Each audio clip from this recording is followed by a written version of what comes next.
but he did. But you're the head of school. But anyhow, nonetheless, the segue into what I'm going to have, what the privilege I have to say about my my son's story, and so anyhow, and I wrote it all out because I get all mixed up if I don't have it written out. So I try not to read it, but nonetheless, here I go. I did not do well in high school science, and I have no recollection of ever taking college science. So, but yet here I am among you brilliant doctors and scientists, and so grateful that you did take science seriously. And only by default am I very much part of your world, and here's how I fit in. One day, my perfectly healthy, how do I do this? Here. My perfectly healthy, wonderful 14-year-old boy was a baseball playing stud. With girls today and fish to catch, and then the next day, just like that, he was a cancer fighter. And Carson fought an amazing and valiant battle for over 3 long years. Most of the time he had a smooth, bald head that undeniably shouted cancer. He walked with courage, grace, and dignity every step of the way. And during this battle, when new tumors kept showing up, Carson kept fighting with his never giving up athlete's heart. Not willing to throw in the towel, even though Dr. Bowers tried to tell him it doesn't look good, or there are no other treatments.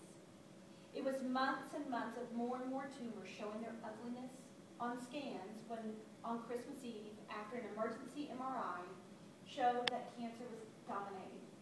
Dr. Bowers was there, and Carson asked him to see, he goes, I want to see those scans.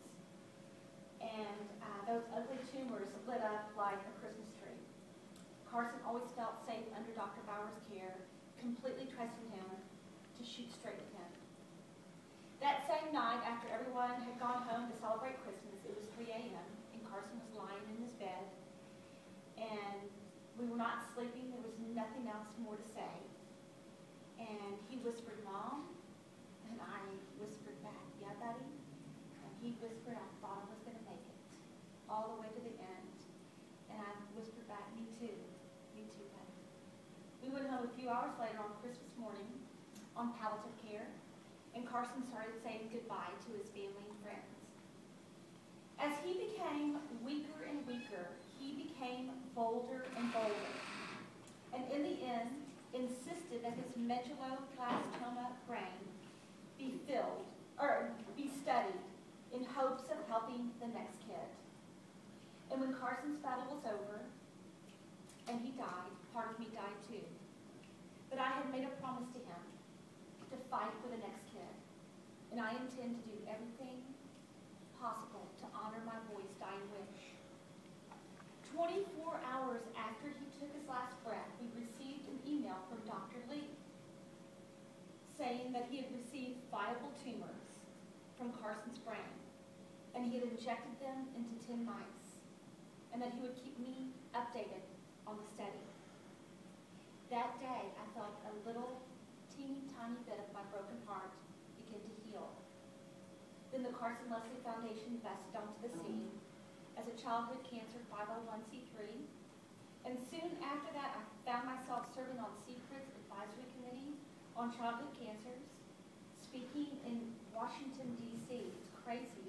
Austin, Dallas, flying to Cleveland, keeping a promise to my boy, fighting for the next kid.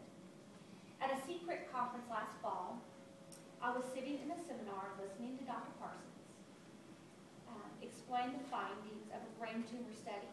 I kept listening, trying to understand, watching the slides, and then Dr. Lee's name popped up on the screen with evidence of his finding of using viable medulloblastoma tumors he had injected into 10 mice. I almost fell out of my chair. And then I confirmed with Dr. Parsons that some of those tumors were taken from my boy. So every time I feel like I'm in a scientific world where I don't belong, I hear a voice saying, press on, Mama, keep on fighting for the next kid. And it quickly became apparent that CPRIT and the Carson Leslie Foundation sympathies line up in regards to the necessity of pediatric brain cancer research. So CPRIT and the CLF have established a partnership. The Carson Leslie Research Grants for Pediatric Brain Cancer Research. Both are committed to maintaining extremely high standards, choosing the recipients of the grants, and both consider it a unique opportunity to help stimulate great scientific thinking within the childhood brain cancer research. Applications may be basic, translational, or clinical in their orientation.